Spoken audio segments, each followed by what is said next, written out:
કેટલાને કેટલાને કાઢશો અહીંયાથી? અરે ગાયકવાડના સરકારના રાજ્યની અંદર ગામડે ગામડે અમારા જેવા સાધુ ફરે, કેટલાને કાઢશો? બાપુ સાહેબ કે વીણી વીણીને કાઢીશ એક એક ને અહીંથી. ગોપાળાનંદ સ્વામી કે એક ઉપાય બતાવું તમને, એક એક ને વીણવા પડે ને એના કરતા થડને પકડી લો ને તો બધાય વીણાઈ જશે. શું કરવું? તો કે હમણાં રામનવમી નો ઉત્સવ આવેલો વડતાલ ની અંદર, ભગવાન સ્વામિનારાયણ વડતાલ આવવાના છે. એક સ્વામિનારાયણ તમે કેદ કરી લ્યો, એના હારે અમે બધાએ કેદી બની જવાના. બાબા સાહેબ નક્કી કર્યું કે એકને પકડીને જો આખી ફોજ આવી જતી હોય તો એકને જ પકડવો આપણે. ગાયકવાડ સરકારની આગળ જઈને વાત કરી કે આમ છે, આના વાસ્તે તમે બધી જ તૈયારી કરીને નીકળવું પડશે.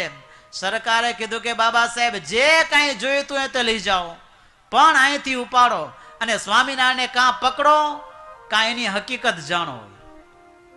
અને એ વખતે બાબા સાહેબ એને આજ્ઞા થઈ હતી એ પ્રમાણે 50 જેટલા હથિયારધારી સિપાહીઓ લઈને ગયો. નક્કી કર્યું કે ત્યાં જઈને જો સ્વામિનારાયણ સમજી જાય તો ભલે, નહીતર કેદ કરી લોઢાની બેડીઓ બાંધીને કારાગારમાં પગ નખાવું નહીં. આ બાજુ બાબા સાહેબ નીકળ્યા વડોદરાથી વડતાલ તરફ. ગોપાળાનંદ સ્વામી પોતાના સંત મંડળ સાથે એ વડોદરાથી નીકળ્યા. ભગવાન સ્વામિનારાયણ ગઢપુરથી નીકળ્યા હતા. રામનવમી નો બરાબર દિવસ હતો ને એ દિવસે મધ્યાહન સમય તો દેશાંતરમાંથી હજારો પ્રેમી ભક્તો ભેળા થયા હતા ગોમતીને કિનારે. ભગવાન શ્રી હરિ ઊંચા મંચ ઉપર સિંહાસન પધરાવ્યું હતું, એમના ઉપર બિરાજમાન હતા. સૌ કોઈ પ્રેમી ભક્તો આવે મહારાજની પૂજા કરે. અને બરાબર એવા સમયની અંદર આ બાબા સાહેબે પ્રવેશ કર્યો. બસ આવો જ સમય 4 વાગ્યાના સુમારની અંદર આ ભવ્ય ઉત્સવ હાલતો હતો પૂજાનો. અને એવા સમયની અંદર બાબા સાહેબે પ્રવેશ કર્યો. મહારાજે બાબા સાહેબને આવકાર્યા, કીધું કે બાબા સાહેબ પધારો પધારો, બિરાજો આસન ઉપર. પણ આ બેઠો નહીં હો, અભિમાનમાં બેઠો નહીં, એમનો એમ ઉભો રહ્યો. ચારે બાજુ આ માનવ મેદની ઉભરાતી હતી ને બાબા સાહેબ જોતો રહી ગયો ઘડીક વાર. જોતા જોતા મનોમન હસવા લાગ્યો અને ભગવાન શ્રી હરિને આગળ કહેવા લાગ્યો કે સ્વામિનારાયણ, આટલા બધા સાધુ એના ગુરુ થઈને તમે બેઠા છો. મહારાજ કે હા, અમે એના ગુરુ. બાબા સાહેબ કે કયા આશ્રમના છો તમે? ભગવાન સ્વામિનારાયણ કે આશ્રમ તો અમારા માટે શ્રમ છે, અમે તો બિન આશ્રમી છીએ. આમ કીધું એટલે બાબા સાહેબ ને કે હવે તો આને જીતવા જેવો જ છે. આને જીતવામાં કઈ મહેનત નહીં પડે, હવે હમણાં પકડી લઈશ આને.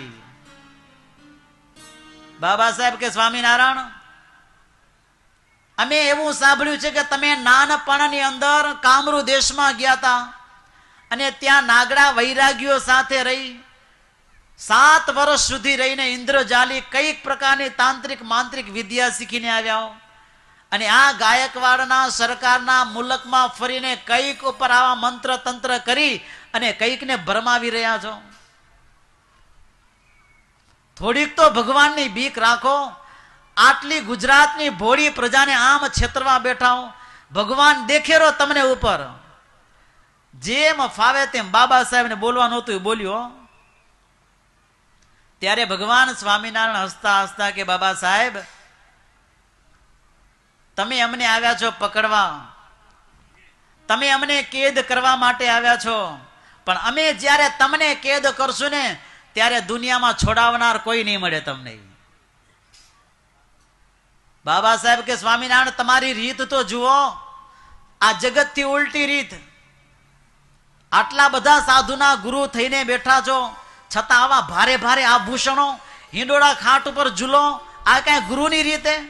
તમારા શિષ્યો બધા ત્યાગી, ધનશ્રીના ત્યાગી, અને તમે આટલા આભૂષણો સોનાના ધારણ કરો, હિંડોળા ખાટ ઉપર ઝૂલો, આ કઈ ગુરુની રીતે? ઘણા મત પંથો જોયા પણ આવા નથી જોયા અમે હજી. પછી છેલ્લે બાકી બાબા સાહેબ કીધું કે સ્વામિનારાયણ, હું તો એવું સાંભળ્યું કે આ ભોળી પ્રજા છે તમને રામ કૃષ્ણ નારાયણ માને છે, હાચું? તમે રામ છો? ભગવાન શ્રી હરિ કે બાબા સાહેબ રામ હું, કૃષ્ણ હું, મત્સ્ય કત્સ્ય વરાહ નરસિંહ જે કે તે હું જ છું. બાબા સાહેબ કે સ્વામિનારાયણ તો રાધાપતિ તમે? તો કે હા, રાધાનો પતિ હું. અરે રમા લક્ષ્મીનો પતિ હું, સીતાપતિ રામ પણ હું. એટલું જ નહીં, તું જેની ઉપાસના કરેલો એ માતાનો ધણી પણ હું. અને આમ જ્યાં કીધું ત્યાં બાબા સાહેબ ગુસ્સો થઈ ગયો. અરે સ્વામિનારાયણ, હવે તો કંઈક સમજો, હવે આટલું બધું જૂઠ બોલાય? ભગવાન શ્રી હરિ કે જૂઠ બોલતા તો અમને આવડતું જ નથી કોઈ દી. અરે આવનું જૂઠ બોલશો તો મહાપાપ લાગે. મહારાજ કે મહાપાપ તો અમારા નામથી ભાગે, કેને મહાપાપ લાગવાનું? અને આમ ભગવાન સ્વામિનારાયણની અને બાબા સાહેબની પરસ્પર એવી ચર્ચાઓ હાલી હતી ને, આને જોવા માટે તો એ ચારે બાજુ માનવ મેરામણ ભેડો થયો તો ઊંચા થઈ તેને મળ્યા જોવા કે શું બાબા સાહેબ સાથે ભગવાન સ્વામિનારાયણની વાતો ચાલે. છેલ્લે બાકી બાબા સાહેબ એટલું થયું કે સ્વામિનારાયણ, તમારો પરિચય દો. તમે કોણ છો, ક્યાંના છો, તમારો પરિચય દો. ભગવાન શ્રી હરિ કે બાબા સાહેબ પેલો તમારો પરિચય દઈ દો, તમારું બયાન સંભળાવી દો, પછી હું મારું બયાન સંભળાવું. અને એ વખતે બાબા સાહેબે પોતાનો પરિચય આપવા લાગ્યો કે હું ક્યાંનો? હમ અયોધ્યા કે યોદ્ધા હૈ.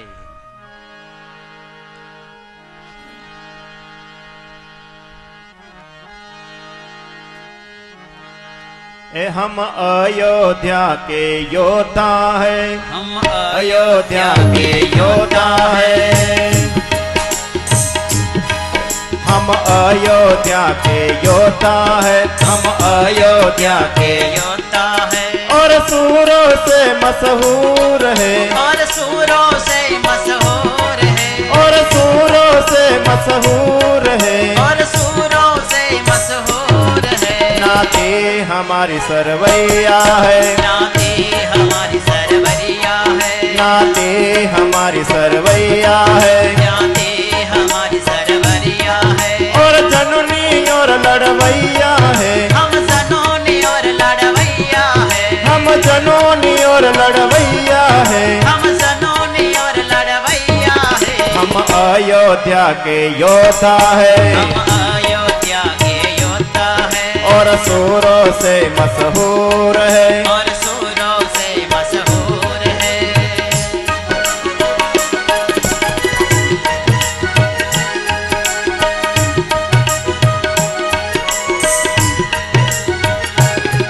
બાબા સાહેબ કે હું અયોધ્યાનો મહાન યોદ્ધા છું, સુરવીરોમાં મારું નામ પંકાય. સરવરિયા બ્રાહ્મણ છું, જનોની એટલો જ છું. કોઈક જો છેડે કામ પૂરું કરું. મારા પિતા શિવરામ ગારદી મહાસુરવીર હતો. અરે ગાયકવાડ સરકાર નહીં, બીજા કઈક રાજ્યોની અંદર સેનાપતિ પણ કર્યું અને કઈક રાજાઓને જીતાડીને દિગંત બનાવી દીધા, રાજ્યોના બહુ ફેલાવા કરી દીધા. આવા મારા પિતા જબરા શિવરામ ગારદી.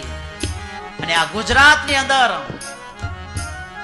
मोलक में फर्क रहा झंडा, मोलक में फर्क रहा झंडा, मोलक में फर्क रहा झंडा, मोलक में फर्क रहा झंडा. मुझ पर ताबिज का है गंडा, मुझ पर ताबिज का है गंडा, मुझ पर ताबिज का है गंडा, मुझ पर ताबिज का है गंडा. दुनिया को जीत किया डंका, दुनिया को जीत किया डंडा.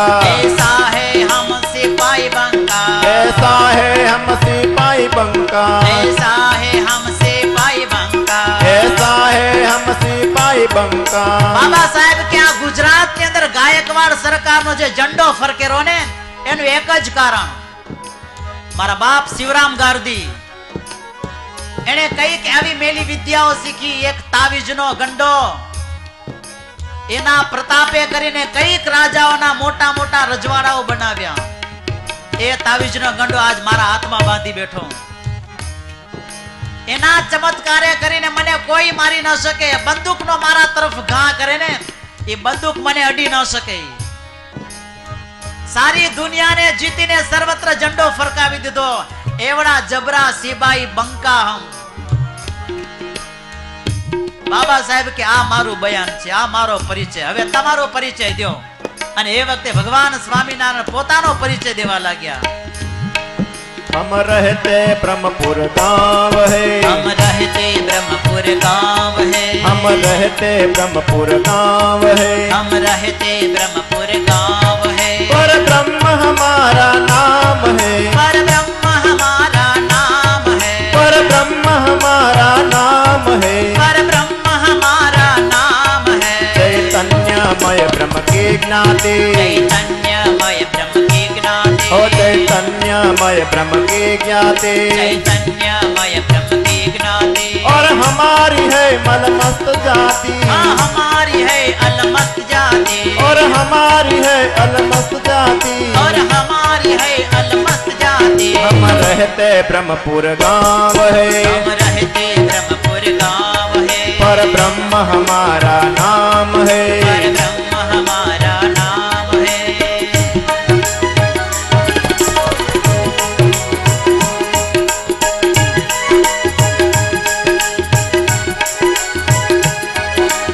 महाराज के ब्रह्मपुर છે અમારું ગામ છે અને અમારું નામ છે પરબ્રહ્મ. કોઈ અમને સ્વામિનારાયણ કહે છે. ચૈતન્યમય બ્રહ્મ की જાતિ છે અમારી, પણ અમારી અલમસ્ત જાતિ કોઈની પરવા ન હોય અમને. હંમેશને વાસ્તે અમે અનાથ છીએ. આખી ત્રિલોકી, આખી દુનિયા, આખા જગતના નાથ, પણ અમારો નાથ કોઈ ન હોય. અનાથ છીએ અમે. બાબા સાહેબ આટલો પરિચય દીધો, પણ અમારી શક્તિ તો નથી જોઈ હજી.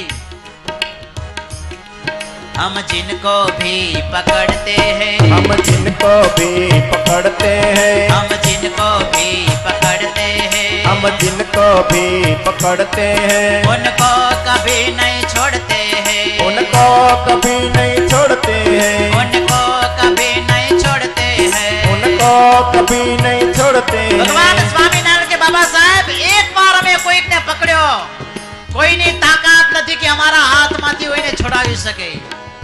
દુનિયામાં કોઈ ન મળે કે અમારા હાથમાંથી એને છોડાવી શકે.